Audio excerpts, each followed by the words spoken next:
Hello friends, welcome to teaching Kishan YouTube channel. તો આપણે કંઈક ઇન્ડિયન જીઓગ્રાફી ભારતની ભૂગોળ ભણતા હતા, જેના અત્યાર સુધી આપણે 5 લેક્ચર જોઈ ગયા. તો આઈ હોપ સો તમે અગાઉના 5 લેક્ચર જોઈ લીધા હશે. લેક્ચર નંબર 1 ની અંદર આપણે ભારતનું ભૌગોલિક સ્થાન અને સીમાની વાત કરી હતી. લેક્ચર નંબર 2 ની અંદર આપણે અક્ષાંશ અને રેખાંશ એટલે કે લેટિટ્યુડ અને લોંગિટ્યુડની વાત કરી હતી. એના પછી આપણે સરસ મજાનો ટોપિક ભારતના પર્વતો એટલે કે માઉન્ટેન ઓફ ઇન્ડિયા 2 લેક્ચરની અંદર જોઈ ગયા. અને લાસ્ટ લેક્ચરમાં એટલે કે લેક્ચર નંબર 5 માં આપણે સરસ મજાનો મહત્વપૂર્ણ ટોપિક શરૂ કર્યો હતો, એ છે ભારતની નદીઓ. તો મેં લાસ્ટ લેક્ચરમાં કીધું હતું એમ કે તમે ભારતની નદીઓને 2 ભાગની અંદર ડિવાઈડ કરી શકો: ઉત્તર ભારતની નદીઓ અને દક્ષિણ ભારતની નદીઓ. ઉત્તર ભારતની નદીઓની અંદર તમારે 3 નદી તંત્ર ભણવાના છે: સિંધુ નદી તંત્ર, ગંગા નદી તંત્ર અને બ્રહ્મપુત્રા નદી તંત્ર. જેમાં પહેલો પોર્શન એટલે કે સિંધુ નદી તંત્ર છે એ આપણે લાસ્ટ લેક્ચરની અંદર કવર કરી ગયા. લેક્ચર નંબર 5 ની અંદર આપણે સિંધુ નદી તંત્ર જોઈ ગયા. આજના લેક્ચરની અંદર આપણે જોવાનું છે ગંગા નદી તંત્ર. હવે ગંગા નદીની તો શું વાત કરું, બધાને ખબર જ છે. ભારતની સૌથી લાંબી નદી છે. ઇવન પવિત્ર નદીમાં ગણવામાં આવે છે ગંગા નદીને. ગંગા નદી આમ પૌરાણિક કથાઓની વાત કરીએ તો આપણા શિવ ભગવાન છે, શિવ ભગવાનની જટામાંથી આ ગંગા નદી નીકળે છે. જે સ્ટાર્ટિંગમાં ભાગીરથી, કારણ કે ભાગીરથી નામના ઋષિએ તપ કર્યું હતું અને એ તપ કરવાના કારણે પછી શિવની જટામાંથી આ ગંગા નદીનું અવતરણ થાય છે. તો આઈ હોપ સો તમે પૌરાણિક કથાઓ પણ સાંભળી હશે. એટલા માટે ગંગા નદીને પવિત્ર નદી ગણવામાં આવે છે. જે જગ્યાએથી ગંગા નદી પસાર થાય છે તો ત્યાં ઘાટ બનાવવામાં આવ્યા છે, ત્યાં સ્નાન કરવાની માનતા છે, બધાને ખબર છે. તો એવી માં ગંગાને આજે આપણે ભણીશું. ગંગા નદી તંત્ર, એમાં આપણે સંપૂર્ણ ગંગા નદીનો વાત કરીશું કે ગંગા નદીનો ઉદ્ભવ ક્યાંથી થાય છે, એ કયા કયા રાજ્યોમાંથી પસાર થાય છે, એને કઈ કઈ સહાયક નદીઓ મળે છે અને આ ગંગા નદીનો અંત ક્યાં થાય છે. તો બધી વસ્તુ આજના લેક્ચરની અંદર આપણે ક્લિયર સમજીશું. હવે જો તમારે ગંગા નદી તંત્રને ભણવું હોય તો એને તમારે 3 ભાગની અંદર ડિવાઈડ કરીને ભણવું પડશે. જો સળંગ ભણશો તો નહીં મેળ આવે. 3 ભાગમાં તમારે સમજવી પડશે ગંગા નદી તંત્ર. પહેલો પોર્શન ગંગા નદીનો જન્મ. આમ તો પૌરાણિક કથા અનુસાર ગંગા નદીનો જન્મ છે એ શિવ ભગવાનની જટામાંથી થાય છે, પરંતુ આપણે થિયરિકલ બેઝ ભણીએ તો ગંગા નદીનો ઉદ્ભવ છે એ ઉત્તરાખંડ રાજ્યમાંથી થાય છે.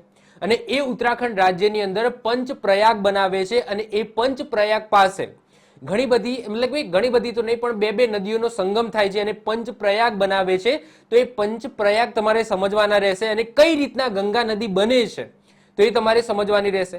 આમ જોવા જઈએ તો ભાગીરથી અને અલકનંદા આ 2 મુખ્ય નદીના સંગમથી આ ગંગા નદી બને છે. તો આ પોર્શન પણ તમારે ખાસ સમજવાનો રહેશે. અને જે પંચપ્રયાગ છે એ પંચપ્રયાગ તમારે યાદ રાખવાના થશે અને એ પંચપ્રયાગ પાસે કઈ 2 નદીઓના સંગમ થાય છે તો એ પણ તમારે સમજવાનું રહેશે. તો આ પહેલો પોર્શન છે. બીજા પોર્શનની અંદર આપણે ગંગા નદીની સહાયક નદીઓની વાત કરીશું. તો ગંગા નદી જે પસાર થાય છે તો એના ડાબા કાંઠે અને જમણા કાંઠે એટલે કે ઉત્તરે અને દક્ષિણે અમુક સહાયક નદીઓ મળે છે. તો એ આપણે બીજા પોર્શનની અંદર સમજીશું. અને ત્રીજા પોર્શનની અંદર ગંગા નદીનો અંત. તો જ્યારે ગંગા નદીનો અંત બંગાળની ખાડીમાં થાય છે એ પહેલા બિહારથી થોડું આગળ જઈને પશ્ચિમ બંગાળમાં 2 ફાટામાં ડિવાઈડ થઈ જાય છે. પહેલો ફાટો છે એ પશ્ચિમ બંગાળમાં જાય છે અને બીજો ફાટો છે એ બાંગ્લાદેશની અંદર જાય છે. તો ત્રીજા પોર્શનની અંદર ગંગા નદીનો અંત સમજીશું. તો આ 3 પોર્શન આજના લેક્ચરની અંદર આપણે સમજવાના છે અને 3 વસ્તુ તમારે ડિવાઈડ કરીને ભણવાની છે. જો તમે ડિવાઈડ કરીને ભણશો તો તમે ઇઝીલી સમજી શકશો અને યાદ પણ રહેશે. તો મેં તમારા માટે એક સરસ મજાનો ગંગા નદી તંત્રનો આ રીતના સરસ મજાનો મેપ બનાવેલો છે. તો અહીંયા તમે જોઈ શકો છો કે આ જે મુખ્ય દેખાય છે તો આ છે આપણી ગંગા નદી. આ ગંગા નદીનો ઉદ્ભવ તમે જોઈ શકો છો. આ છે ઉત્તરાખંડ, આ નેપાળ છે. ઓકે, આ નેપાળ છે, આ આપણું સિક્કિમ છે, આ ભૂતાન છે. તો તમે મેપ છે આઈ હોપ સો તમે માઇન્ડમાં ઉતારી દીધો હશે કે કયું રાજ્ય ક્યાં આવેલું છે. તો આ આપણું ઉત્તરાખંડ રાજ્ય છે. તો ઉત્તરાખંડ રાજ્યમાં 2 મુખ્ય નદી ભાગીરથી અને અલકનંદા આ 2 નદીઓના સંગમથી ગંગા નદી બને છે. એના પછી એ ગંગા નદી છે એ યુપી એટલે કે ઉત્તર પ્રદેશની અંદર પ્રવેશ કરે છે. ત્યાં એને મુખ્ય સહાયક નદી મળે છે યમુના. અને એના પછી ધીમે ધીમે એ ગંગા નદી આગળ વધે છે, બિહારમાં જાય છે. એના પછી પશ્ચિમ બંગાળમાં જાય છે અને પશ્ચિમ બંગાળમાં 2 ફાટામાં ડિવાઈડ થઈ જાય છે. પહેલો ફાટો હુગલીના નામે ઓળખાય છે, જે પશ્ચિમ બંગાળમાં વહે છે, અને બીજો ફાટો પદ્માના નામે ઓળખાય છે, જે બાંગ્લાદેશની અંદર જાય છે. આ બાંગ્લાદેશ છે. ઓકે, આ બાંગ્લાદેશ છે, આ પશ્ચિમ બંગાળ છે. તો આઈ હોપ સો આ મેપ એટલા માટે બતાવ્યો છે જેથી તમને આઈડિયા આવી જાય કે આ વસ્તુ આપણે ભણવાની છે. આમ જોતા બહુ ડરાવનું લાગે છે કે ઓ સાહેબ આ તો બધું ગૂંચવણ ભરેલું છે. આ ગંગા નદી છે, આટલી બધી સહાયક નદીઓ મળે છે, નીચેથી સહાયક નદીઓ મળે છે, નદીઓ જ દેખાય છે. સાહેબ કઈ રીતના યાદ રાખીશું? તો ટેન્શન ના લેશો. મેપ તમને થોડો ભયાનક લાગતો હશે, પરંતુ આપણે ઇઝીમાં ઇઝી વેથી આ બધી વસ્તુ સમજીશું અને હું તમને કહીશ એ રીતના તમને યાદ પણ રહી જશે. તો ટેન્શન લેશો નહીં. અને આપણે ડિવાઈડ કરીને થોડું થોડું ઓકે આપણે પચાવવાનો ટ્રાય કરીશું. બહુ જ ઇઝી છે, લાગે છે આ રીતના ભયાનક, પરંતુ બહુ જ ઇઝી છે ગંગા નદી તંત્ર. તો સૌથી પહેલું જ પોર્શનની વાત કરીએ કે ગંગા નદીનો જન્મ. ગંગા નદીનો જન્મ તો જે ઉત્તરાખંડ છે, આ ઉત્તરાખંડને મેક્સિમમ મેં ઝૂમ કર્યું છે, આ આખું ઉત્તરાખંડ રાજ્ય છે. તો સૌથી પહેલા આપણે જોઈશું કે ગંગા નદી બને છે કઈ રીતના. તો તમને ખબર જ છે કે ઉત્તરાખંડની અંદર 4 ધામ આવેલા છે. કયા 4 ધામ? ગંગોત્રી, યમનોત્રી, બદ્રીનાથ અને કેદારનાથ. બધાને ખબર છે. તો ચલો સૌથી પહેલા હું એ 4 ધામ બતાવી દઉં, એના પછી આપણે જોઈએ કે ગંગા નદી કઈ રીતના બને છે. તો આ દેખાય છે, આ છે યમનોત્રી. આ છે યમનોત્રી. એકચ્યુઅલી ગંગોત્રી અને યમનોત્રી શું છે? ગ્લેશિયર છે, જેને આપણે ગુજરાતીમાં હિમ નદી કહીએ છીએ. ઓકે, તો બરફથી છવાયેલું હોય, જ્યાંથી સતત નદી વહેતી હોય, એ બરફ પીગળવાના કારણે તો એને આપણે હિમ નદી ગ્લેશિયર કહીએ છીએ. તો આ છે આપણું ગંગોત્રી, આ છે આપણું યમનોત્રી, આ છે આપણું ગંગોત્રી. જોઈ લીધું. એના પછી તમે નીચે આવશો તો અહીંયા તમને દેખાશે કેદારનાથ. જો જે રીતના મેં અહીંયા મેપમાં બતાવેલું છે એવી જ રીતના સ્થાન તમને ઉત્તરાખંડની અંદર પણ જોવા મળશે. એટલે કે કેદારનાથ છે, કેદારનાથથી તમે દર્શન કરીને તમે આ કિનારે આગળ વધશો તો તમને ત્યાં ગૌમુખ શિખર જોવા મળશે, ત્યાં તમને ગંગોત્રી જોવા મળશે. એના પછી તમને દેખાય છે આ છે બદ્રીનાથ. તો આ આપણા 4 ધામ થઈ ગયા. જો આ છે યમનોત્રી, આ છે ગંગોત્રી, આ છે કેદારનાથ અને આ છે બદ્રીનાથ. તો આ રીતના 4 ધામ તમે જોઈ લીધા. ક્લિયર? હવે જો આ યમનોત્રી છે, આ યમનોત્રીમાંથી યમુના નદી નીકળે છે. કઈ નદી? યમુના. તો યમુના નદી નીકળે છે અને એ યમુના નદી ઉત્તરાખંડમાંથી ક્યાં જાય છે? તો યુપીની અંદર એટલે કે ઉત્તર પ્રદેશમાં જાય છે. અને ઉત્તર પ્રદેશમાં અલ્હાબાદ, જેને આજે પ્રયાગરાજ કહેવામાં આવે છે, ત્યાં ગંગા નદીને મળી જાય છે.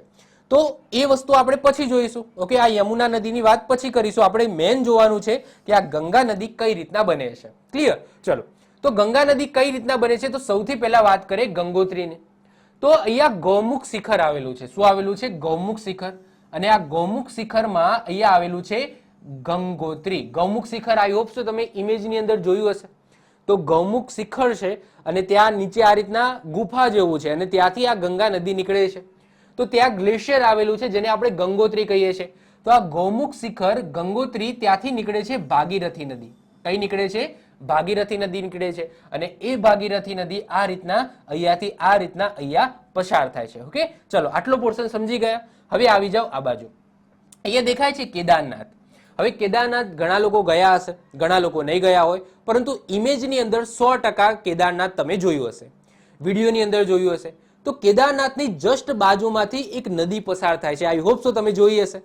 તો એ નદી કઈ છે? તો એ છે મંદાકિની, જેને કાલી ગંગા પણ કહેવામાં આવે છે. તો કાલી ગંગા અથવા તો મંદાકિની નદી છે, ભાગીરથી નદી નથી.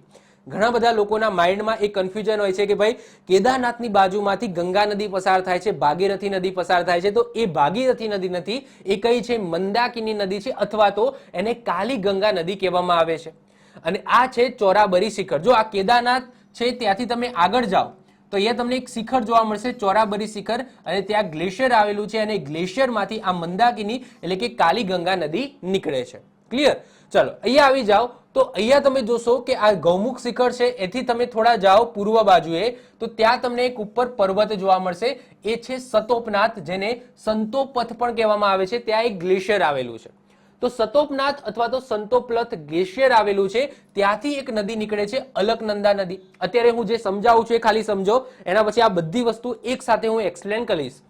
તો અહીંયા અલકનંદા નદી નીકળે છે. એકચ્યુઅલી જે ગંગા નદી બનવાની શરૂઆત છે એ એકચ્યુઅલી અહીંથી થાય છે.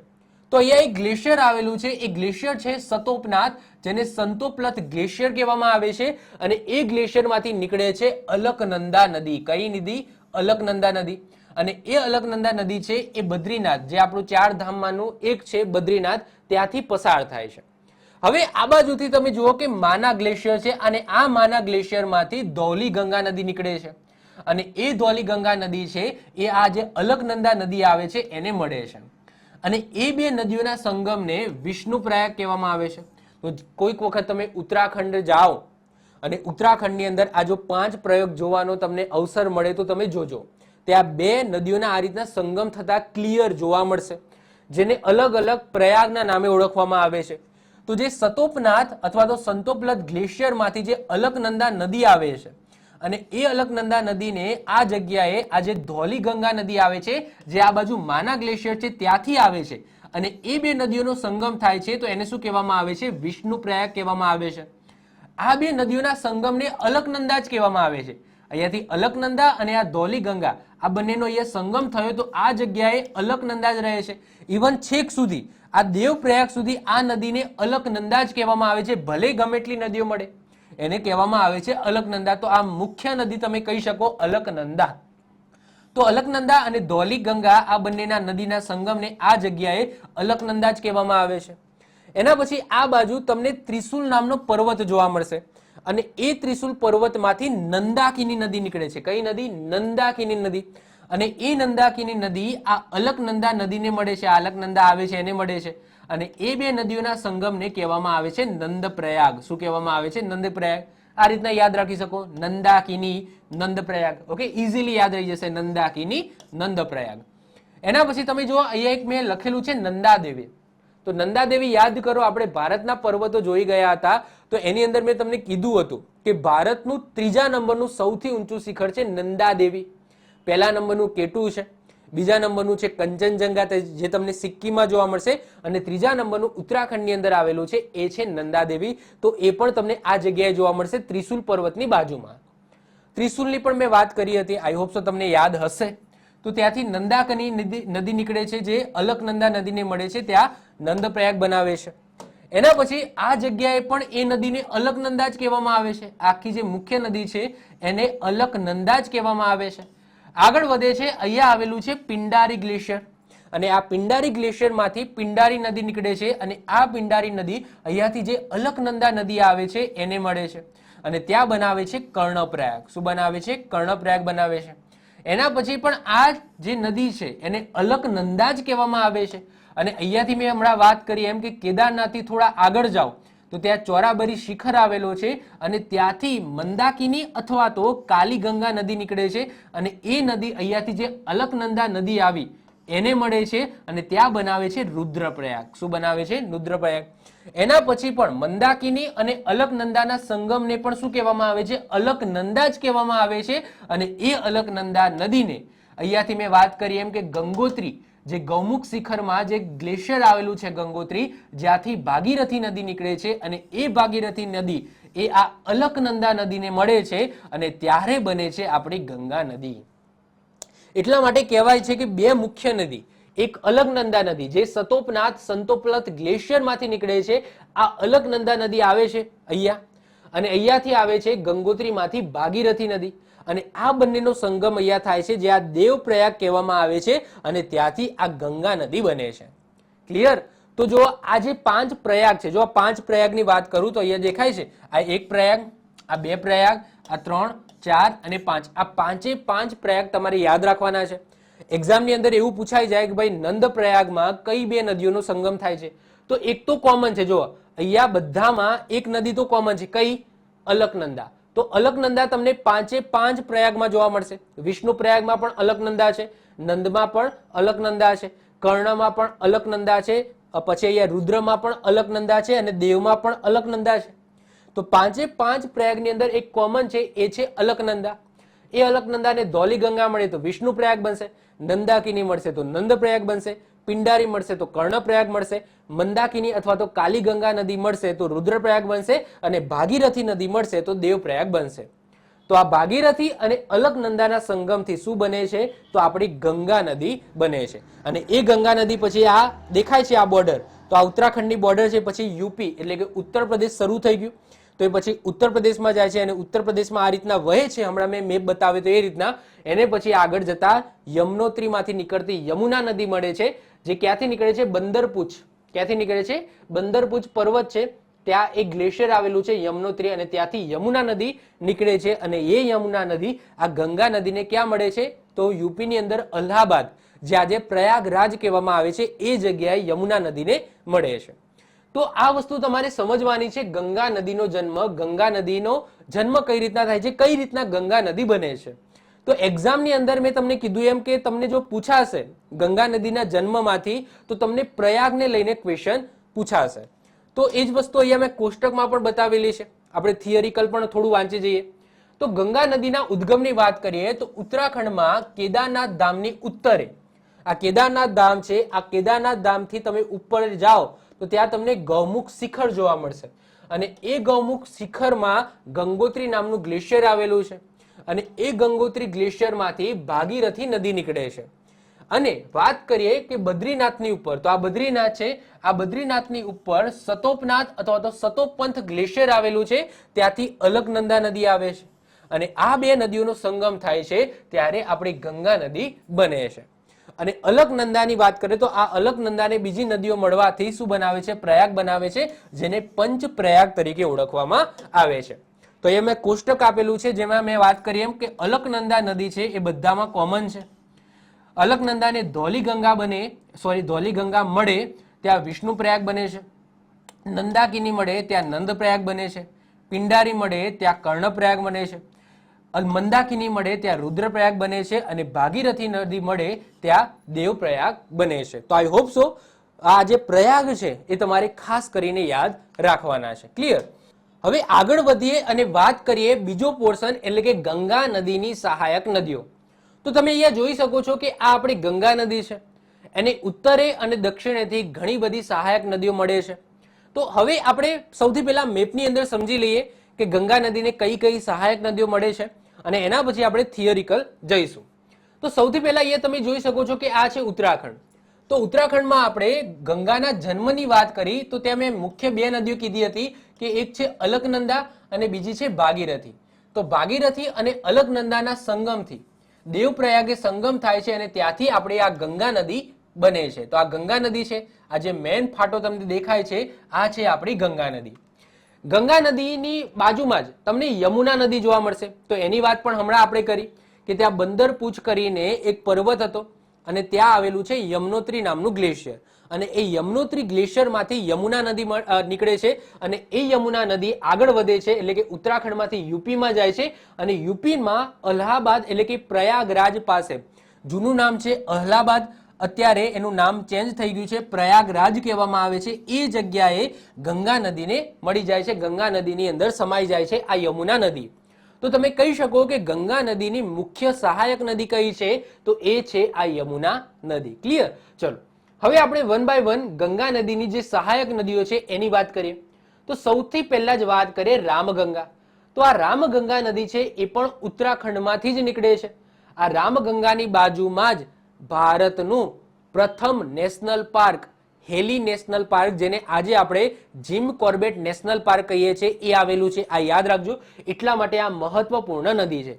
રામગંગા નદીની બાજુમાં ભારતનું સૌ પ્રથમ નેશનલ પાર્ક, હેલી નેશનલ પાર્ક, એટલે કે જે આજે આપણે જીમ કોર્બેટ નેશનલ પાર્ક કહીએ છીએ ને, એ આવેલું છે. આ બધી વસ્તુ થિયરિકલ પોર્શનની અંદર લખેલી છે, તો ટેન્શન ના લેશો, અત્યારે નોટ ડાઉન કરવાની જરૂર નથી. થિયરિકલ પોર્શનમાં અત્યારે હું જે બોલું છે એ બધી વસ્તુ એની અંદર લખેલી છે. ક્લિયર? તો આ છે આપણી રામગંગા નદી, જે આગળ જઈને કન્નોજ પાસે, યુપીમાં કન્નોજ પાસે ગંગા નદીને મળી જાય છે. એના પછી બીજા નંબરે જે સહાયક નદીઓ દેખાય છે એ છે ગોમતી નદી. મોસ્ટ આઈએમપી છે. કેમ મોસ્ટ આઈએમપી છે? કારણ કે યુપીની રાજધાની છે લખનઉ, અને આ લખનઉ યાદ રાખજો ગંગા નદીના કિનારે નથી, ગોમતી નદીના કિનારે છે. એક્ઝામની અંદર પૂછાય કે યુપીની રાજધાની લખનઉ એ કઈ નદી કિનારે છે? તો ગોમતી નદી લખીશું. તો ગોમતી નદીના કિનારે તમને લખનઉ જોવા મળશે, અને આગળ જઈને આ ગોમતી નદી યુપીના ગાજીપુર પાસે ગંગા નદીને મળી જાય છે. એના પછી એ તમે જોઈ શકો છો તો આ નેપાળ છે. ઓકે, યુપીની ઉપર તમે જાઓ તો ત્યાં તમને નેપાળ જોવા મળશે. આ ઉત્તરાખંડ છે, તો ઉત્તરાખંડની તમે આ સાઈડ જાઓ, રાઈટ હેન્ડ સાઈડ જાઓ તો તમને નેપાળ શરૂ થઈ જશે. તો આ આખો પોર્શન છે એ નેપાળ છે. ઓકે, આપણું સિક્કિમ છે, પછી આ ભૂતાન છે.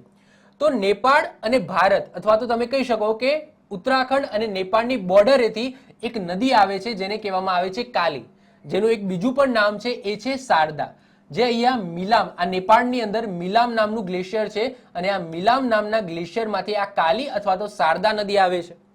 એની બાજુમાં જ એક પર્વત આવેલો છે ગુરલા મંધાતા, અને આ ગુરલા મંધાતા પર્વતમાંથી આવે છે કરનાલી. તો કાલી શારદા અને કરનાલી નદી આ રીતના બે નદીઓ નેપાળમાંથી આવે છે અને યુપીની અંદર સંગમ પામે છે. અને યુપીમાં સંગમ પામ્યા પછી એનું નામ બદલાઈ જાય છે, ગાગર થઈ જાય છે. શું થાય? ગાગર, જેને આપણે આજે સરયુ પણ કહીએ છીએ. આમ તો પ્રાચીન સમયમાં નામ હતું, જ્યારે રામ ભગવાન અવતરિત થયા હતા તો એમનું જે અયોધ્યા શહેર છે, તો એમનું અયોધ્યા શહેર સરયુ નદીના કિનારે હતું, જેને આજે આપણે ગાગર નદી કહીએ છીએ. તો આજે પણ તમે જુઓ કે અયોધ્યા મંદિર બન્યું એના પછી એને સરયુ નદી છે એ જ કહેવામાં આવે છે. તો ગાગર અને સરયુ નદી છે કઈ રીતના બને છે? તો આજે કાલી અને શારદા નદી છે અને અહીંયાથી કરનાલી નદી બે નેપાળમાંથી આવે છે અને અહીંયા સંગમ પામે છે, અને સંગમ પામ્યા પછી એને ગાગર અથવા તો સરયુ નદી કહેવામાં આવે છે. અને યાદ રાખજો, મોસ્ટ આઈએમપી, કે આપણું જે અયોધ્યા છે એ અયોધ્યા સરયુ નદીના કિનારે છે અને આગળ જતા આ નદી છે એ ગંગા નદીને મળી જાય છે. એના પછી આગળ આવો તો અહીંયા તમને દેખાય છે આ એક નદી છે કાલી ગંડક અને આ છે ત્રિશુલી. આ બધું નેપાળ છે. તો નેપાળની અંદર જ એ સંગમ પામે છે બે નદીઓ, કાલી ગંડક અને ત્રિશુલી, અને આ બંનેના સંગમને ગંડક કહેવામાં આવે છે. અને એ ગંડક પછી ભારતમાંથી બિહારમાં આવે છે, સોરી, નેપાળમાંથી બિહારમાં આવે છે. તો આ યુપીની અને બિહારની બોર્ડર છે. ઓકે, આ યુપી બિહારની બોર્ડર છે. તો આ યુપી છે, આ બિહાર છે. તો આ બંનેની જે સંગમથી જે ગંડક નદી બને છે એ ક્યાં આવે છે? તો બિહારમાં આવે છે. અને આ મોસ્ટ આઈએમપી છે. કેમ? કારણ કે આ જે ગંડક નદી છે એ ગંગા નદીને કઈ જગ્યાએ મળે છે? તો બિહારની રાજધાની છે પટના.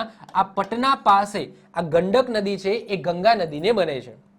એના પછી next IMP, most IMP, Kosi નદી. હવે કોસી નદી કેમ આઈએમપી છે? તો એ કોસી નદીને નેપાળની અંદર જ ઘણી બધી નદીઓ બને છે, ઘણી બધી, એટલે કે 7 જેવી નદીઓ મળે છે. અને એટલા માટે નેપાળમાં આ જે નદી છે, કોસી નદી છે, એને સપ્તકોસી કહેવામાં આવે છે. કેમ સપ્તકોસી કહેવામાં આવે છે? કારણ કે નાની નાની ઘણી બધી નદીઓ છે એ આ નેપાળની અંદર આ નદીને મળે છે. એટલા માટે આનું પાણી છે એકદમ ફોર્સફુલી આવે છે, કારણ કે ઘણી બધી નાની મોટી નદીઓ છે એ આ સપ્તકોસી, જેને નેપાળમાં સપ્તકોસી કહેવામાં આવે છે, આપણા ભારતની અંદર એને કોસી કહેવામાં આવે છે. તો એના કારણથી આમાં પાણી એકદમ ફૂલ ફોર્સમાં આવી જાય છે. અને એ જે રસ્તે જે ભારતની અંદર પ્રવેશ કરે છે બિહારની અંદર, તો એ નદી પોતાનો રસ્તો સતત બદલે છે. એવું કહેવાય છે કે જે પહેલા કોસી હતી અને અત્યારની કોસી છે એમાં 160 કિલોમીટરનો ફરક છે. એટલે કે પહેલા કોસી આ રીતના વહેતી હતી તો એનો અત્યારે રસ્તો આખો ચેન્જ થઈને આખો આ રીતના થઈ ગયો છે, મતલબ કે 160 કિલોમીટર જેટલી આમ દૂર થઈ ગઈ છે. એટલે તમે વિચાર કરો કે કોઈ નદીના કિનારે જે ગામડા હોય તો એ ગામડાની શું હાલત થાય, કારણ કે આ નદી સતત પોતાનો રસ્તો બદલે છે. એટલા જ માટે કોસી નદીને બિહારનો શોક કહેવામાં આવે છે. શોક, બિહારનો શોક કહેવામાં આવે છે. અને એના પછી અહીંયાથી એક નદી આવે છે પશ્ચિમ બંગાળમાંથી, મહાનંદા, અને આ મહાનંદા નદી છે એ ગંગા નદીને મળે છે. હવે આગળ આપણે જવું નથી. ઓકે, આટલે આપણે સ્ટોપ કર્યું. આગળ હમણાં આપણે સમજીએ છીએ. એના પછી તમે આ બાજુ આવી જાઓ તો મેં વાત કરી હતી યમુના નદી. તો યમુના નદી છે ક્યાંથી આવે છે? બંદરપુજ પર્વત, યમનોત્રી ગ્લેશિયરમાંથી આ યમુના નદી આવે છે. અને એ યમુના નદી આગળ વધીને પ્રયાગરાજ, જે આજનું પ્રયાગરાજ, પ્રાચીન સમયનું અલ્હાબાદ, બહુ પ્રાચીન પણ નથી. ઓકે, યોગી આદિત્યનાથે હમણાં જ થોડા વર્ષો પહેલા જ આનું નામ ચેન્જ કર્યું છે અને પ્રયાગરાજ કરી દીધું છે. તો યમુના નદી આ રીતના આવે છે અને પ્રયાગરાજ યુપીની અંદર અલ્હાબાદ પાસે એ ગંગા નદીને મળી જાય છે. હવે જો ક્વેશ્ચનમાં યાદ રાખજો કે કયા શહેરો ગંગા નદીના કિનારે છે અને કયા શહેરો યમુના નદીના કિનારે છે. હમણાં થિયરિકલ પણ જોઈશું, પરંતુ 3 મુખ્ય શહેરો કહું છું, યાદ રાખી લેજો, જે યમુના નદીના કિનારે છે. આગ્રા, યાદ રાખજો, ગંગા નદી કિનારે નથી, યમુના નદી કિનારે છે. બીજું છે મથુરા, એ પણ યમુના નદીના કિનારે છે. અને યાદ રાખજો દિલ્હી, એ પણ યમુના નદીના કિનારે છે. આ હરિયાણા છે, આ આપણું દિલ્હી છે. ઓકે, દિલ્હી એનસીઆર છે. તો હરિયાણા છે, આ દિલ્હી છે, દિલ્હી પણ યમુના નદીના જ કિનારે છે. મથુરા જે યુપીમાં આવેલું છે એ પણ, અને આગ્રા એ પણ યુપીમાં આવેલું છે, એ પણ યમુના નદીના કિનારે છે. ક્લિયર? હવે વાત કરીએ યમુના નદીની સહાયક નદીઓની. તો યમુના નદી પોતે સહાયક નદી છે ગંગાની. હવે આપણે યમુનાની સહાયક નદીઓની વાત કરીએ, એમાં મુખ્ય સહાયક નદી છે એ છે ચંબલ. ચંબલ ઘાટી તમે નામ સાંભળ્યું હશે કે રાજસ્થાન અને મધ્યપ્રદેશ છે એની બોર્ડરે ચંબલ ઘાટી આવેલી છે, જે ડાકુઓ માટે બહુ ફેમસ છે. તો ચંબલ નદી છે એ યમુના નદીની સહાયક નદી છે. અહીંયા તમે જોઈ શકો છો, આ વિંધ્યાચલ પર્વતમાળાની મેં વાત કરી હતી, જે ભારતની મિડલમાંથી પસાર થાય છે, જે આપણા ગુજરાતની અંદર છેક સુધી જાય છે. આ આપણું ગુજરાત છે, આ ગુજરાત આવી ગયું. તો ગુજરાતમાં પણ આ વિંધ્યાચલ પર્વતમાળા છે, અને મોસ્ટ ઓફ ધ જે યમુના નદીની સહાયક નદીઓ છે એ બધી વિંધ્યાચલ પર્વતમાળામાંથી જ નીકળે છે. તો એમાં આ ચંબલ નદી છે એ વિંધ્યાચલ પર્વતમાળામાંથી નીકળે છે, અને આ વિંધ્યાચલની એક સહાયક નદી છે જે અરવલ્લી પર્વતમાળામાંથી આવે છે. અહીંયા અરવલ્લી પર્વતમાળા છે, તમને ખબર જ હશે, છેક દિલ્હી સુધી જાય છે, અને ત્યાંથી આ અરવલ્લી પર્વતમાળામાંથી બનાસ નદી આવે છે. આ આપણી બનાસ નથી, આ બીજી બનાસ છે, જે ચંબલની સહાયક નદી છે, અને આગળ જતા આ ચંબલ છે એ યમુના નદીને મળી જાય છે. બીજી એક નદી છે કાલીસિંગ. તો કાલીસિંગ અને બનાસ આ બંને ચંબલની સહાયક નદીઓ છે, અને આગળ જતા આ ચંબલ નદી છે એ યમુના નદીને મળી જાય છે. એના પછી વાત કરીએ તો બેતવા છે, કેન છે, ટોન્સ છે, આ ત્રણ નદીઓ પણ યમુનાની સહાયક નદીઓ છે. એના પછી મોસ્ટ આઈએમપી અમરકંટક. અમરકંટકમાંથી આપણને એક જ વસ્તુ ખબર હશે કે ભાઈ અમરકંટક નામના પર્વતમાંથી આપણા ગુજરાતની જીવાદોરી નર્મદા નદી છે એ નીકળે છે. તો એ મેં બતાવી પણ છે, તમે અહીંયા જોઈ શકો છો. તો આ છે આપણી નર્મદા નદી. તો અમરકંટકમાંથી આ રીતના નર્મદા નદી નીકળે છે, જેની વાત આપણે આગળ નેક્સ્ટ વિડીયોમાં આપણે કરવાની છે. ઇવન ગુજરાતની જીઓગ્રાફીમાં પણ આ વસ્તુ આપણે સમજી ગયા છે. હવે એ જ અમરકંટકમાંથી એક બીજી નદી નીકળે છે, જેનું નામ છે સોણ. સોન નથી, સોરી, સોણ છે. ઓકે, સોણ નદી નીકળે છે, સોન અણ છે. ઓકે, તો સોણ નદી નીકળે છે, અને એ સોણ નદી આગળ જઈને બિહારની અંદર આ ગંગા નદીને મળી જાય છે. તો અહીંયાથી તમે જુઓ, આ ગંગા નદી છે. ઓકે, યમુના નદી આટલે સુધી હતી. તો આ સોણ નદી યાદ રાખજો, એ પણ આપણા અમરકંટકમાંથી જ નીકળે છે, અને એ સોણ નદી આગળ જઈને યાદ રાખજો ક્યાં મળી જાય છે, તો આ ગંગા નદીને મળી જાય છે. આ સિવાય એક પુનપુન નદી પણ મળે છે. ઓકે, પુનપુન નદી પણ એ ગંગા નદીને મળે છે. પછી ઓકે, આટલે સુધી આપણે જોઈ ગયા હતા. ઓકે, આટલે સુધી આપણે જોઈ ગયા હતા. તો આ પોર્શન આપણે કમ્પ્લીટ કરી નાખ્યો કે ભાઈ ગંગા નદીને ઉત્તરે અને દક્ષિણેથી કઈ કઈ નદીઓ મળે છે. ક્લિયર? હવે અહીંયાથી જે પોર્શન ચાલુ થાય છે એ ત્રીજો પોર્શન છે, જેને આપણે કહીશું ગંગા નદીનો અંત. શું કહીશું? ગંગા નદીનો અંત, જે આપણે આગળ જોઈશું. અત્યારે નથી જોવું. તો અત્યારે આપણે જે બીજો પોર્શન છે ગંગા નદીની સહાયક નદીઓ, એ આપણે કમ્પ્લીટ કરી દીધી. હવે આપણે જઈશું થિયરિકલ પોર્શન ઉપર, અને થિયરિકલ પોર્શનમાં મેં અત્યારે જે કથા કરી એને થિયરિકલ સ્વરૂપે જોઈ લઈશું. કોઈક વસ્તુ મારા એક્સપ્લેનેશનમાં રહી ગઈ હોય તો એ થિયરીની અંદર કમ્પ્લીટ થઈ જશે. અને એના પછી ત્રીજા નંબરનો જે પોર્શન છે કે ગંગા નદીનો અંત કઈ રીતના થાય છે, કઈ નદી સ્વરૂપે થાય છે, એ આપણે ત્રીજા પોર્શનની અંદર જોઈએ છે. ચલો, તો હવે આપણે થિયરિકલ શરૂઆત કરીએ છીએ ગંગા નદીની સહાયક નદીઓ. ચલો, તો સૌથી પહેલા જ આપણે વાત કરીએ ગંગા નદીની કુલ લંબાઈ. તો ગંગા નદીની ટોટલ લંબાઈ કેટલી છે? તો યાદ રાખજો, ગંગા નદીની ટોટલ લંબાઈ છે 2525 કિલોમીટર. અને સૌથી વધારે એ કયા રાજ્યની અંદર છે? તો તમને દેખાય છે કે સૌથી વધારે એ તમને યુપી ની અંદર જોવા મળશે. તો સૌથી વધારે યુપી રાજ્યમાં છે. કેટલી? 1450 કિલોમીટર. ભારતનું સૌથી મોટું નદી તંત્ર, જેને આપણે બેસિન પણ કહીએ છીએ, જેની વ્યાખ્યા મેં ઓલરેડી લેક્ચર નંબર 5 ની અંદર આપી હતી. તો ભારતનું સૌથી મોટું નદી તંત્ર બનાવે છે આ ગંગા નદી તંત્ર. તમે જોઈ શકો છો, ગંગા નદી એ ઉત્તરાખંડમાં ઉદ્ભવી, ઉત્તર પ્રદેશ, બિહાર, પશ્ચિમ બંગાળ અને એ રાજ્ય, આ ત્રણ રાજ્યોમાં વહીને એ બાંગ્લાદેશમાં જાય છે. એ દેખાય છે કે એ ઉત્તરાખંડમાંથી નીકળે છે, પછી આ યુપી છે, પછી આ બિહાર છે, પછી આ પશ્ચિમ બંગાળ, અને એનો એક ફાંટો છે એ બાંગ્લાદેશમાં જાય છે, અને અંતે એનો અંત ક્યાં થાય છે? તો બંગાળની ખાડીમાં થાય છે. તો એ નીચે શું આવેલું છે? બંગાળની ખાડી આવેલી છે. ભારતની રાષ્ટ્રીય નદીનો દરજ્જો ક્યારે મળ્યો હતો? યાદ રાખજો, 2008માં. ગંગા નદીને ભારતની રાષ્ટ્રીય નેશનલ રિવર એનો દરજ્જો ક્યારે મળ્યો હતો? 2008માં મળ્યો હતો. ગંગા નદીની સૌથી મોટી સહાયક નદી કઈ છે? હમણાં જ વાત કરીએ એમ યમુના નદી છે. ઓકે, ગંગાની સૌથી મોટી સહાયક નદી છે યમુના નદી. હવે ગંગા નદી કિનારે વસેલા શહેરોની વાત કરીએ તો યાદ રાખજો, ગંગા નદીના કિનારે કયા કયા શહેરો વસેલા છે? તો એક તો હરિદ્વાર છે, પછી ઋષિકેશ છે. જો હરિદ્વાર અને ઋષિકેશ ક્યાં આવેલું છે એ પણ કહી દો. જે ઋષિકેશ છે ને એ તમને જોવા મળશે ઉત્તરાખંડની અંદર, અને હરિદ્વાર છે એ યુપીની અંદર છે, બે આજુબાજુમાં જ છે, એટલે કે પણ બોર્ડર એને અલગ કરી નાખે છે.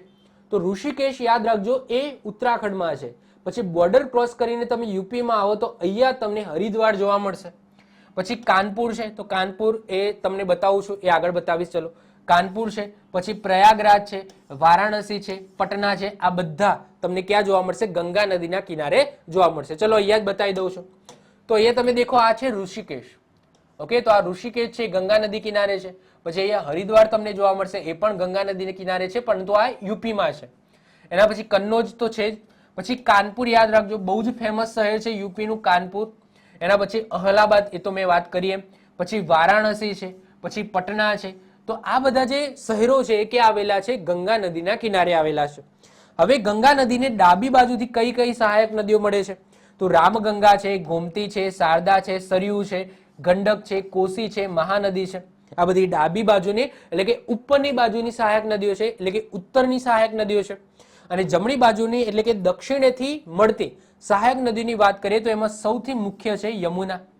એના પછી કાલી નદી પણ છે. ઓકે, આ કાલી અલગ છે, આ કાલી અલગ છે. જો અહીંયા પણ એક કાલી નદી છે, દેખાય છે આ કાલી નદી, અને આ પણ કાલી છે. તો એ કાલી અલગ છે, આ કાલી અલગ છે. તમને એક્ઝામની અંદર કદાચ એવું પૂછાય કે ગંગા અને યમુનાની વચ્ચે કઈ નદી વહે છે, તો આન્સર આવશે કાલી નદી. દેખાય છે આ રહી કાલી.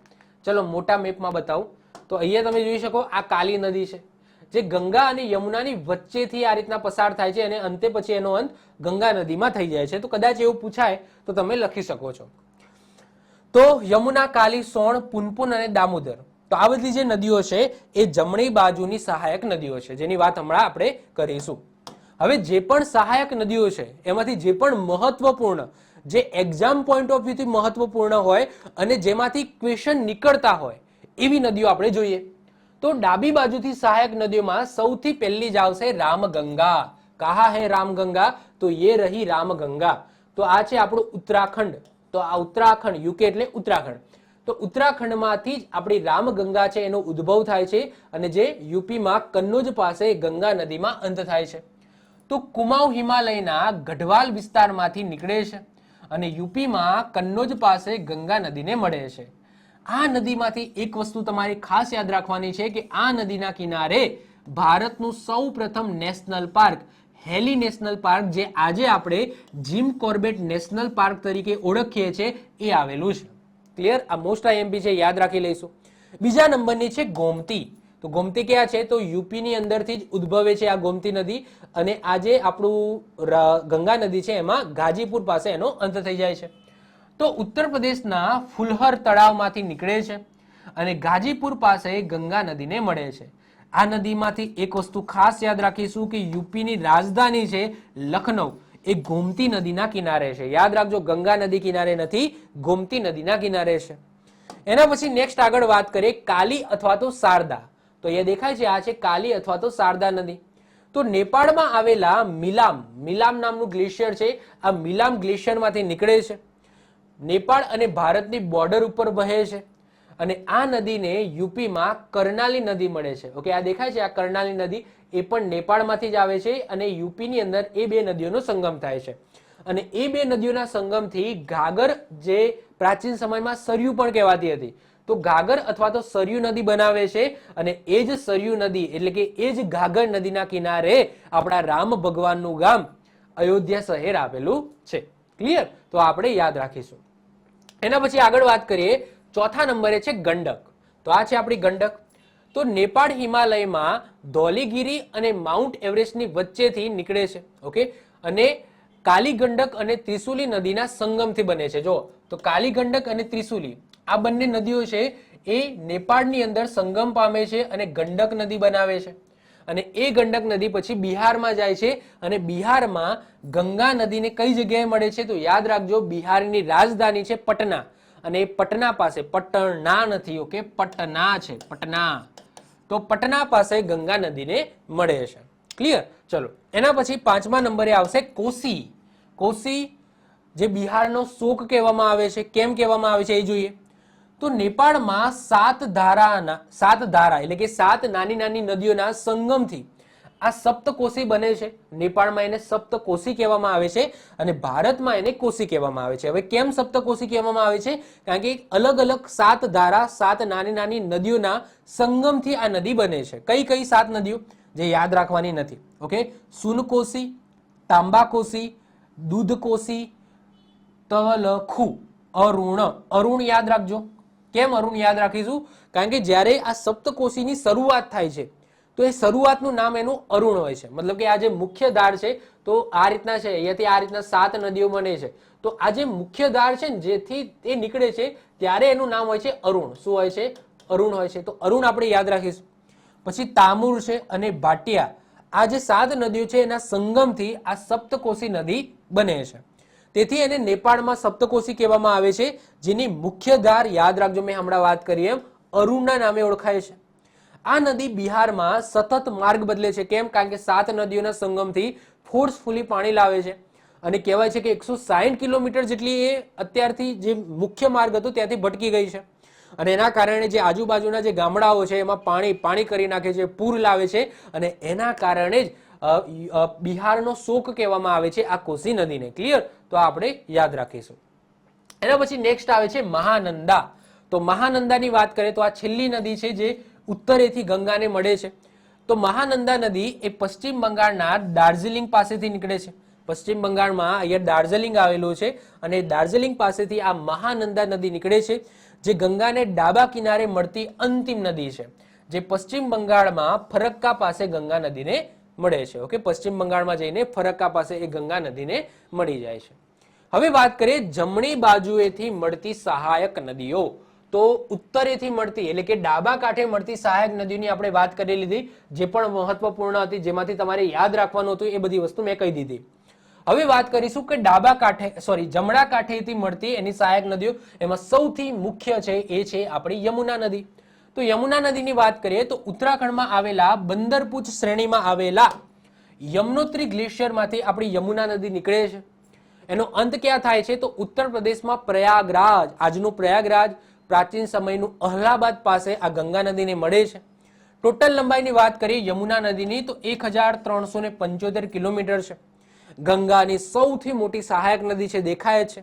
અને વાત કરીએ યમુનાની સહાયક નદીઓની તો ચંબલ છે, કાલીસિંગ છે, બેતવા છે, કેન છે, ટોન્સ છે, હિંડન છે, વરુણા છે. આ બધી યમુના નદીની સહાયક નદીઓ છે. અને કિનારે વસેલા શહેરોમાં યાદ રાખજો, દિલ્હી એ યમુના નદી કિનારે છે, આગ્રા એ યમુના નદી કિનારે છે અને મથુરા એ પણ યમુના નદીના કિનારે છે. ક્લિયર? આ 3 શહેરો તમારે યાદ રાખવાના છે. હવે વાત કરીએ ચંબલ નદીની, જે યમુના નદીની સહાયક નદી છે. આ ચંબલ નદીની વાત કરીએ તો એમાંથી આપણે શું યાદ રાખીશું? તો મધ્યપ્રદેશમાં માળવાના ઉચ્ચ પ્રદેશમાંથી નીકળે છે અને આ નદી ઉપર ગાંધીસાગર, રાણા પ્રતાપ સાગર, જવાહર સાગર જેવા બંધ જોવા મળશે અને કોટા બેરેજ જોવા મળશે. તો મોસ્ટ આઈએમપી છે ચંબલ નદી. ચંબલ નદી એ યમુનાની સહાયક નદી છે, નોટ ગંગાની. ક્લિયર? અને આ ચંબલ નદી ઉપર ગાંધીસાગર, રાણા પ્રતાપ સાગર, જવાહર સાગર અને કોટા બેરેજ તમને જોવા મળશે. ચંબલની પણ સહાયક નદીઓ છે, એમાં મુખ્ય છે બનાસ, જે તમારે યાદ રાખવાની છે, જે ક્યાંથી નીકળે છે? અરવલ્લી પર્વતમાળામાંથી નીકળે છે. ક્લિયર? ચલો, એના પછી ત્રીજા નંબરે વાત કરીએ સોણ નદી. સોણ નદી મોસ્ટ આઈએમપી છે. જ્યાંથી આપણી નર્મદા નદી નીકળે છે ત્યાંથી જ આ સોણ નદી નીકળે છે, એટલે કે અમરકંટક. તો અમરકંટક પર્વતની વાત આપણે કરી દીધી છે. એકચ્યુઅલી અમરકંટક એ કઈ શ્રેણીનો ભાગ છે? તો મૈકલ.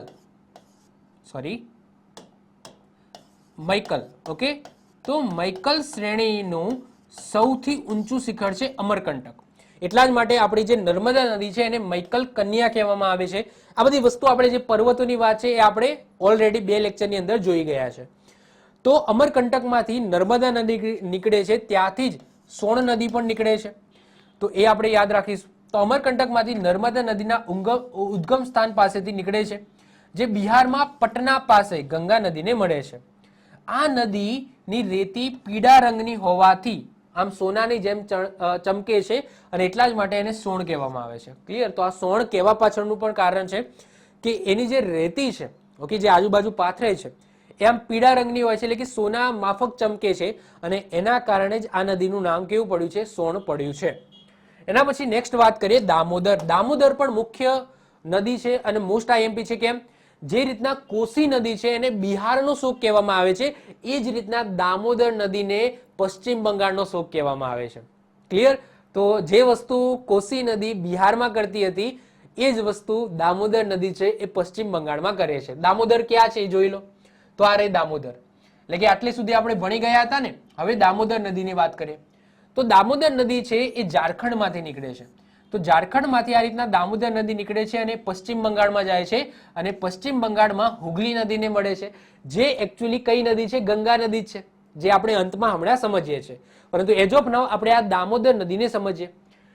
તો ઝારખંડના પલામુ જિલ્લામાંથી નીકળે છે, જે પશ્ચિમ બંગાળમાં હુગલી નદીને મળે છે. જે હુગલી નદી શું છે? ગંગા નદી જ છે, જે હુગલીની સૌથી મોટી સહાયક નદી છે. દામોદર નદીમાં વારંવાર પૂર આવવાના કારણે આ નદીને પશ્ચિમ બંગાળનો શોક કહેવામાં આવે છે. તો એક્ઝામની અંદર એવું પૂછાઈ શકે કે પશ્ચિમ બંગાળનો શોક કઈ નદીને કહેવામાં આવે છે? તો મોસ્ટ આઈએમપી ક્વેશ્ચન છે, યાદ રાખજો, દામોદર નદીને. જ્યારે એવું પૂછાય કે ભાઈ બિહારનો શોક કઈ નદીને કહેવામાં આવે છે? તો યાદ રાખજો, કોસી નદીને. તો કોસી એ બિહારનો શોક છે, જ્યારે દામોદર નદી એ પશ્ચિમ બંગાળનો શોક છે. ક્લિયર? ચલો હવે જે નેક્સ્ટ વાત કરીશું, ગંગા નદીનો અંત. ગંગા નદીનો અંત સૌથી પહેલા મેપમાં સમજીએ. ક્લિયર? એના પછી આપણે થિયરિકલ ઉપર જઈશું. તો મેં ઝૂમ કર્યો છે. તો અહીંયા તમે જુઓ કે આપણે મહાનંદા નદી આપણે આટલે સુધી જોઈ ગયા હતા. યસ કે નો? આટલે સુધી જોઈ ગયા હતા. હવે ત્યાંથી આગળ વધવાનું છે. હવે બિહારમાંથી જ્યારે ગંગા નદી છે એ પશ્ચિમ બંગાળમાં જાય છે ત્યારે એ બે ફાટાની અંદર ડિવાઈડ થઈ જાય છે. બે ફાટામાં ડિવાઈડ થઈ જાય છે. એમાં જે મુખ્ય ફાટો છે ને એ એકચ્યુઅલી બાંગ્લાદેશમાં જાય છે. અહીંયા જોતા તમને એવું લાગે છે કે બંને ફાટા મુખ્ય છે, પરંતુ જે મેક્સિમમ વધારે પાણીવાળો જે ફાટો છે એ ક્યાં જાય છે? બાંગ્લાદેશની અંદર જાય છે. અને ઓછા પાણીવાળો જે ફાટો છે એ આપણા પશ્ચિમ બંગાળની અંદર જાય છે. હવે તમે જોઈ શકો છો કે આ પશ્ચિમ બંગાળમાં એન્ટર થયા પછી બે ફાટાની અંદર ડિવાઈડ થઈ ગઈ. એક ફાટો છે એ પશ્ચિમ બંગાળમાં જ વહે છે અને બીજો ફાટો છે એ બાંગ્લાદેશની અંદર આ રીતના જતો રહે છે. હવે પશ્ચિમ બંગાળની વાત કરીએ તો જે ફાટો જ્યાંથી ડિવાઈડ થાય છે એના પછી આ નદી છે આટલે સુધી ગંગા કહેવાય છે. ટૂંકમાં આટલે સુધી આ જે નદી છે એને ગંગા નદી તરીકે ઓળખવામાં આવે છે. અને પછી બે ફાટામાં ડિવાઈડ થઈ ગયા પછી બંને ફાટાના નામ અલગ અલગ થઈ જાય છે. તો જે ફાટો પશ્ચિમ બંગાળમાં વહે છે એને હુગલી કહેવામાં આવે છે. એટલા જ માટે તમે સાંભળ્યું હશે કે પશ્ચિમ બંગાળ જે રાજ્ય છે એ હુગલી નદીના કિનારે છે. ક્લિયર? તો પશ્ચિમ બંગાળ સંપૂર્ણ રાજ્ય એ હુગલી નદીના કિનારે છે. તો હુગલી નદી એ બીજું કંઈ જ નથી, ગંગા નદીનો જ એક ફાટો છે. તો પશ્ચિમ બંગાળમાં ગંગા નદીને હુગલી કહેવામાં આવે છે અને એ જ હુગલી નદીને મેં હમણાં વાત કરી એમ દામોદર નદી બને છે. અને આ દામોદર નદી છે એ પશ્ચિમ બંગાળનો શોક છે, કારણ કે પોતાની સાથે પૂર લાવે છે. અને એના પછી આ હુગલી નદી છે એ આ રીતના આ જે બંગાળની ખાડી છે આ બંગાળની ખાડીમાં પડી જાય છે. અને અહીંયા વિશ્વનો, નોટ ભારત, વિશ્વનો સૌથી મોટો ડેલ્ટા બનાવે છે એ છે સુંદરવન ડેલ્ટા, જે તમને મેંગ્રુવના જંગલો જોવા મળશે. ઇવન બંને જગ્યાએ ડેલ્ટા બને છે, આ જગ્યાએ પણ ડેલ્ટા જ બને છે.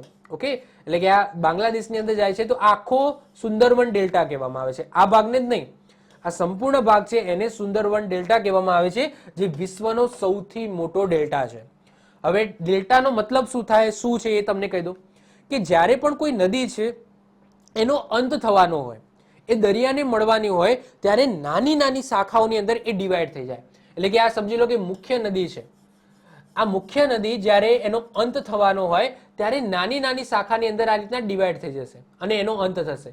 તો અહીંયા તમે જોશો કે આ રીતના ડેલ્ટા બનાવે છે, કાદવ કિચડ વાળો પ્રદેશ બનાવે છે અને આને શું કહેવામાં આવે છે? ડેલ્ટા કહેવામાં આવે છે. અને આ વિશ્વનો અહીંયા જે ગંગા નદી બનાવે છે આ ભાગની અંદર એ વિશ્વનો સૌથી મોટો ડેલ્ટા છે, જેને સુંદરવન ડેલ્ટાના નામે ઓળખવામાં આવે છે. તો આ પહેલા ફાટાની વાત કરી લીધી. હવે વાત કરીએ બીજા ફાટાની. તો બીજો ફાટો જે બાંગ્લાદેશની અંદર જાય છે, બીજા ફાટો જે બાંગ્લાદેશની અંદર જાય છે એને પદ્માના નામે ઓળખવામાં આવે છે. જે પશ્ચિમ બંગાળમાં જાય છે એને હુગલી કહેવામાં આવે છે, જે બાંગ્લાદેશની અંદર જાય છે એને પદ્માના નામથી ઓળખવામાં આવે છે. એ પદ્માને બ્રહ્મપુત્રા નદી મળે છે. હવે બ્રહ્મપુત્રા નદી તંત્ર બાકી છે, આના પછીના લેક્ચરની અંદર બ્રહ્મપુત્રા નદી આપણે જોઈશું. તો બ્રહ્મપુત્રા નદી છે એ જ્યારે આટલે સુધી હોય, જો આ એકચ્યુઅલી બ્રહ્મપુત્રા નદી છે આ રીતના આવે છે. ઓકે, આ માર્ક ખોટો છે, પરંતુ નેક્સ્ટ લેક્ચરની અંદર જ્યારે આપણે બ્રહ્મપુત્રા નદી સમજીશું ત્યારે આપણે પ્રોપર મેપથી સમજીશું. તો બ્રહ્મપુત્રા નદી છે એ જ્યારે બાંગ્લાદેશની અંદર પ્રવેશ કરે છે તો એનું નામ જમુના થઈ જાય છે. ગંગા નદી છે એ બાંગ્લાદેશમાં પ્રવેશ કરે ત્યારે એનું નામ પદ્મા થઈ જાય છે, અને બ્રહ્મપુત્રા નદી જે આવે છે, જે આપણે વાત કરીશું, એ જ્યારે બાંગ્લાદેશની અંદર પ્રવેશ કરે છે ત્યારે એનું નામ જમુના થઈ જાય છે. અને આ પદ્મા અને જમુના નદીનો સંગમ થાય છે, એટલે કે ગંગા અને બ્રહ્મપુત્રા નદીનો સંગમ થાય છે બાંગ્લાદેશની અંદર. ગંગા નદીને પદ્મા કહેવામાં આવે, બ્રહ્મપુત્રાને જમુના કહેવામાં આવે, અને એ બંનેના સંગમને શું કહેવામાં આવે? પદ્મા જ કહેવામાં આવે. ઓકે, એ બંનેનો સંગમ અહીંયા થઈ ગયો, એના પછી આને પદ્મા જ કહીશું, આ નદીને. એના પછી આગળ જઈને બાંગ્લાદેશમાંથી જ ઉદ્ભવતી એક બીજી નદી છે મેઘના. આ મેઘના નદી છે એ આ પદ્મા નદીને મળે છે, અને એના પછી એનું નામ ચેન્જ થઈને શું થઈ જાય છે? મેઘના થઈ જાય છે. અને આ મેઘના નદી છે એ બંગાળની ખાડીમાં પડી જાય છે. તો એક્ઝામની અંદર એવું પૂછાય કે જ્યારે ગંગા નદીનો અંત થાય છે, ગંગા નદીનો અંત, કારણ કે મેં તમને કીધું એમ કે મુખ્ય ફાટો છે એ બાંગ્લાદેશમાં જાય છે, તો જ્યારે ગંગા નદીનો અંત થાય છે ત્યારે એને કયા નામથી ઓળખવામાં આવે છે? તો તમારો આન્સર હોવો જોઈએ મેઘના. તો જ્યારે ગંગા નદીનો અંત થાય છે ત્યારે એને મેઘનાના નામે ઓળખવામાં આવે છે. ક્લિયર? આ હુગલી નદી છે જ, પરંતુ એનો જે મુખ્ય ફાટો છે બાંગ્લાદેશમાં જાય છે, અને છેલ્લે એને મેઘનાના નામે ઓળખવામાં આવે છે, અને મેઘના નામે એ ગંગા નદીનો અંત છે એ બંગાળની ખાડીમાં થાય છે. ક્લિયર? ચલો આ જ વસ્તુ આપણે થિયરિકલ જોઈ લઈએ. પશ્ચિમ બંગાળના ફરાકા પાસે ગંગા નદીને બે ભાગની અંદર વિભાજિત થઈ જાય છે, જેનો એક ધારો પશ્ચિમ બંગાળમાં જાય છે, જેને હુગલી કહેવામાં આવે છે, જેના કિનારે પશ્ચિમ બંગાળ આવેલું છે, બધાને ખબર છે. અને એ હુગલી નદી અંતે બંગાળની ખાડીમાં દરિયાને મળે છે, જ્યાં દુનિયાનો સૌથી મોટો ડેલ્ટા સુંદરવન ડેલ્ટા બનાવે છે. જે મુખ્ય ધારો છે, બીજો ધારો એટલે કે જે મુખ્ય ધારો છે એ બાંગ્લાદેશમાં જાય છે, જેને ત્યાં પદ્માના નામે ઓળખવામાં આવે છે. અને એ પદ્મા નદીને બ્રહ્મપુત્રા નદી મળે છે. બ્રહ્મપુત્રા નદીને એકચ્યુઅલી બાંગ્લાદેશમાં જમુના નામે ઓળખવામાં આવે છે. અને એ પદ્મા અને જમુનાનો સંગમ થાય છે, અને એ બંનેના સંગમને પદ્મા જ કહેવામાં આવે છે. અને આગળ જતા એ પદ્મા નદીને મેઘના નદી મળે છે, અને એ મેઘના નદી અને પદ્મા નદીના સંગમને મેઘના કહેવામાં આવે છે. અને અંતે મેઘનાના નામે ગંગા નદી છે એ બંગાળની ખાડીમાં પડે છે, એટલે કે મળે છે. ક્લિયર? તો આ સાથે આપણું ગંગા નદી તંત્ર અહીંયા પૂર્ણ થાય છે. આઈ હોપ સો ગંગા નદી તંત્રની અંદર તમને બધી જ વસ્તુ ખ્યાલ આવી હશે. એક એક વસ્તુ મેં ક્લિયર કરાવેલી છે મેપના માધ્યમથી. તો તમારી પણ ફરજ બને છે કે લેક્ચરને લાઈક કરી દો, મિત્રો સાથે શેર કરી દો. આ ચેનલ ઉપર પહેલી વખત આવ્યા હોય તો આવા જ વિડીયો જોવા માટે ચેનલને સબસ્ક્રાઇબ કરીને બાજુમાં બેલ આઇકન હશે એ દબાવી દેજો, જેથી કોઈ નવો વિડીયો અપલોડ કરું તેની નોટિફિકેશન તને મળતી રહે અને તમારો કોઈ પણ વિડીયો મિસ ના થાય. તો મળીશું નેક્સ્ટ લેક્ચરમાં. બાય, ઓલ ધ બેસ્ટ, જય હિન્દ, જય ભારત.